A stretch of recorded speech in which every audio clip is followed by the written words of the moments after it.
अभी विद्वान हमारे सुधांशु त्रिवेदी जी ने जो अपना भाषण दिया वो मूल रूप से उसी विचारधारा पर केंद्रित था जिस विचारधारा से वे आते हैं। अंग्रेजों ने फूट डालो और राज करो की नीति अपनाकर इस देश पर राज किया और उन्हीं से प्रेरणा लेकर आज भारतीय जनता पार्टी और राष्ट्रीय स्वयंसेवक संघ इस देश में जिस प्रकार से फूट डालो और राज करो की बात कर रहे हैं उसी पर उनका पूरा भाषण केंद्रित था। मैं तो उनसे इतना ही कहना चाहता हूं, उन्होंने 500 वर्षों बाद भगवान राम को उन्होंने स्थान दिलवाया।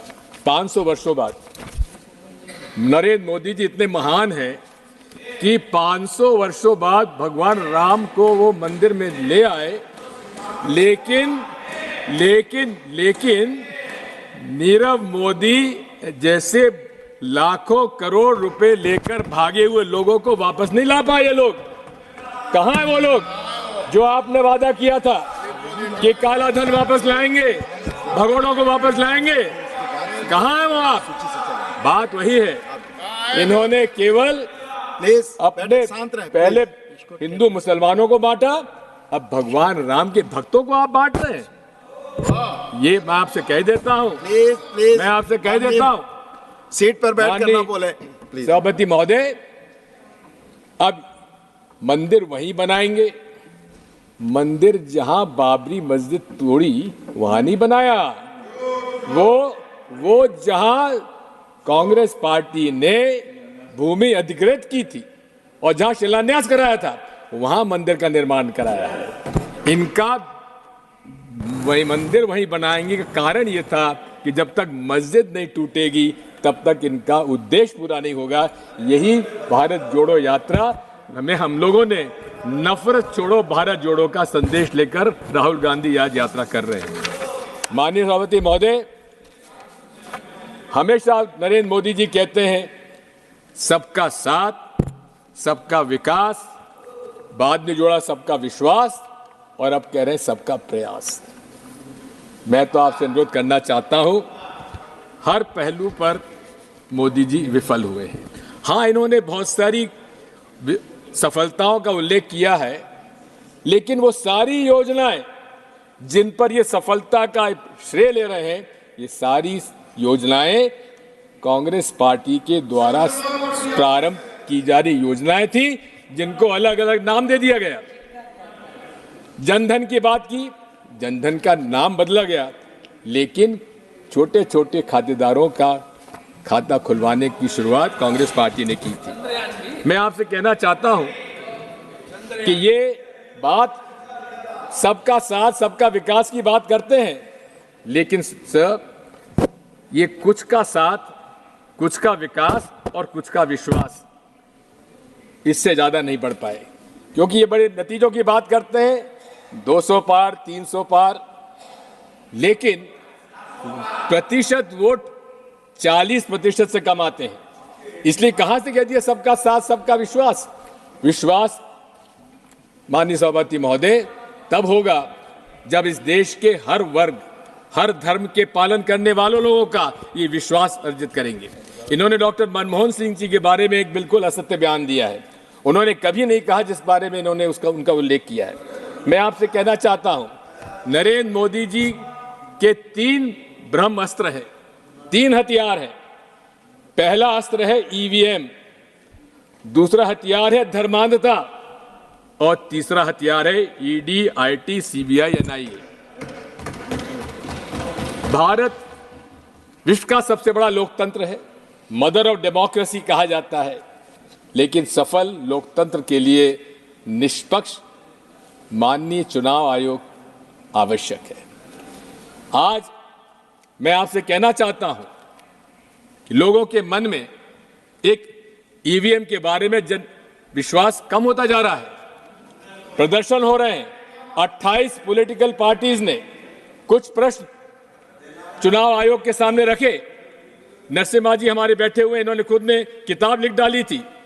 मैं आपसे कहना चाहता हूं कि क्या चुनाव आयोग का आज व्यवहार निष्पक्षता से है क्या? 28 राजनीतिक दलों ने उनसे मिलने का समय मांगा। 6 महीने में माननीय चुनाव आयोग को 28 पॉलिटिकल पार्टी से मिलने का समय तक नहीं मिला। हम ऐसे चुनाव आयोग पर कैसे भरोसा करेंगे? मैं आपसे कहना चाहता हूं कि एक तरफ जहां उच्चतम न्यायालय ने अपना सुझाव भेजा कि चुनाव आयोग के सदस्यों के चयन के लिए माननीय मुख्य न्यायाधीश उच्चतम न्यायालय के उनको भी उसका समिति का सदस्य बनाया जाए, लेकिन प्रधानमंत्री जी को रास नहीं आया और उन्होंने यहां से बिल पास करा लिया। जब सारे विपक्ष के संसद सदस्यों को उनको उन्होंने निष्कासित कर दिया था। और क्या किया कि प्रधानमंत्री जी के अलावा प्रधानमंत्री जी द्वारा मनोनीत मंत्री भी उसका सदस्य होगा। इसका मतलब कि 3 सदस्यों में 2 जब प्रधानमंत्री जी द्वारा होंगे तो उससे क्या उम्मीद की जाए। और यही नहीं है, आज ये बात साफ हो गई है कि बीईएल के अंदर 4 डायरेक्टर्स, इंडिपेंडेंट डायरेक्टर्स की नियुक्ति किनकी हुई है? भारतीय जनता पार्टी के लोगों की। सभापति जी महोदय, हमारी मांग क्या है? आज कंप्यूटर साइंस इतना आगे बढ़ चुका है कि हमारा जो मकसद है वोट डालने का, क्या वो उसका निर्णय हमको मिलता है क्या? आज सॉफ्टवेयर निर्णय करता है कि आपको मशीन क्या नतीजा देती है। हमारी मांग क्या है? हमारी मांग यह है कि माननीय चुनाव आयोग को वो सॉफ्टवेयर पब्लिक डोमेन में लाना चाहिए। हमारी क्या मांग है? ये मेरा अधिकार है, एक वोटर के नाते अधिकार है कि मैं जिसे वोट चाहूं उसको वोट पड़े। महोदय, कि इस पूरे विश्व में केवल 5 देश ऐसे आज हैं जहां ईवीएम के माध्यम से चुनाव हो रहा है। उसमें से ऑस्ट्रेलिया में जो सॉफ्टवेयर डाला जाता है वो पब्लिक डोमेन में है।